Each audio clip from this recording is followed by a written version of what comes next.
Every time you look at your mom or dad, you're not far from becoming like them. You're not far from getting to their stage or the phase they're in right now.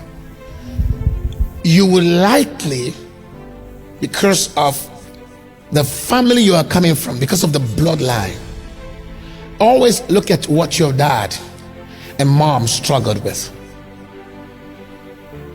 They are the strongholds that run in your bloodline. You are an eye, nose, mouth, ears. All this, your five senses right now that you have, are not who you are. You are a consciousness inside this body, but there is a blood that runs in your vein. That blood carries the DNA of the struggles, insecurities, trials, troubles, issues, diseases, afflictions that run in your bloodline.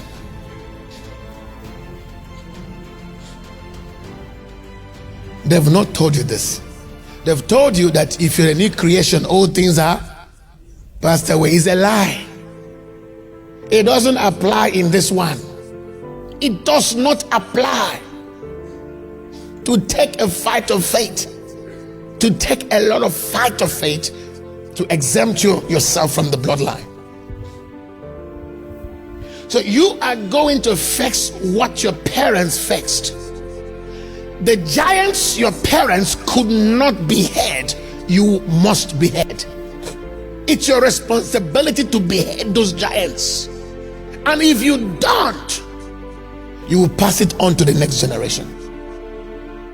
So you will likely would have to struggle and fix the pressure, the problems that your parent are facing. Now some of you would face extreme rejection, extreme insecurity. In as much as you are well loved, cared for, but you don't know why you are depressed. It runs in the family. 90% of the things you go through, you're not responsible for it. It's a giant, it's a Goliath in the bloodline that has not yet been defeated. It flows in the bloodline. And you will face it. And when you start facing it, sometimes you want to join the wrong groups. You want to do what everybody's doing, the norm. And by so doing, you forget the real fight. And you start fighting the wrong fight. The fight is to look at that rejection, look at that depression, look at that insecurity that you continue to face, to say, I will bring you down. I will fight you. It is not who I am. In the name of Jesus. Sometimes you want to fit in. When you fit in, you know what you've done? You've appeased. You have accepted the Goliath to relax in your bloodline. Find out what your parent struggled with, because that's what you will soon be dealing with. Somebody heard me? I'll say it again. Find out what your parent struggled with. That's what you're going to be dealing with. And once you find out what it is at early stage, you start going into prayers. No fasting and prayer that you ever pray that would not change your life. Every time you just observe your dad and mom, check what happened. Whatever they dealt with and they didn't overcome it, you will deal with. But if you would begin to deal with it as early as possible in fasting and prayer and not submit to it. Okay, Pastor John, how do I submit to it? It's simple. when the pressure of the bloodline comes against you, you begin to find a way to ease yourself, to either succumb to drug, to sex, to joining a group, to some kind of whatever it is. It's like one has cancer and doesn't want to go through chemotherapy, but he takes Panadol that calms or that reduces or that subsides the pain. You're not dealing with the root of the problem, you're only dealing with the symptoms. So anytime you face chronic depression or pressure or whatever it is that is uniquely traceable to your bloodline, what do? Don't find a quick way out. Find a longer and a better way to break it. A quick way out is to accept it. A quick way out is to compromise and find a way to ease the pressure. Let me tell you something. I love to go through that pressure and defeat it. If it's rejection, the rejection is not that people are rejecting you. It is that everything that people do to you translates to rejection. It translates, it's like normal thing, you see it as rejection.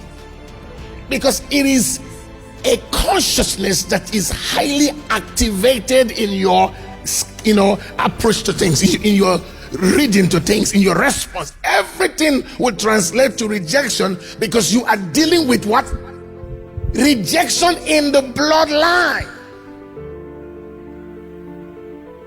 So you perceive all things as rejection. Listen, the worst thing that can ever happen to any person in life is to blame circumstances happening before him without knowing that it is him that is reading into that circumstances.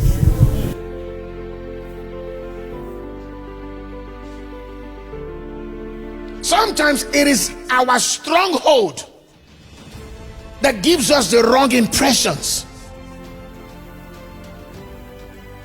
So to rectify that rejection is to rectify yourself.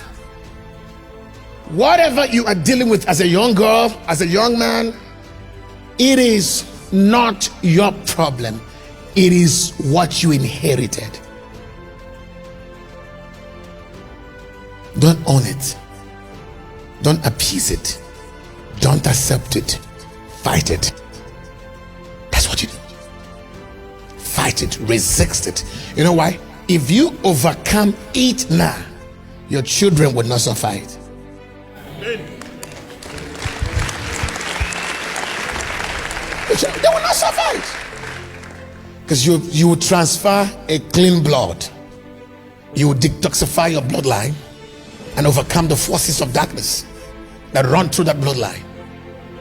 But if you start doing things, either dancing or showing your bodies or joining a club or joining some kind of drinking club or smoking or exposing your body, whatever you do in order to calm the pressure you want to feed in, when you do that, you know what you're doing. You are increasing the lifespan of that demon. You are empowering that spirit to dominate you the more, and the more you do that, the more that spirit will dominate your life. Whatever you fight, you will defeat. But if you don't fight it, it will defeat you. 90% of what you are dealing with now as young people, it's never what you developed. It is never your problem. It is actually the junks in the bloodline that you are dealing with. Is somebody hearing me? Trust me, it is the junk in the bloodline that you are dealing with.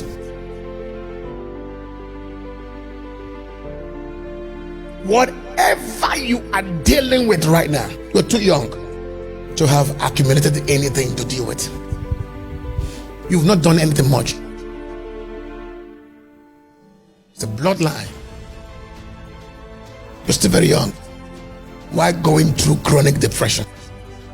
Why going through chronic circumstances? It's not you. It is called threats.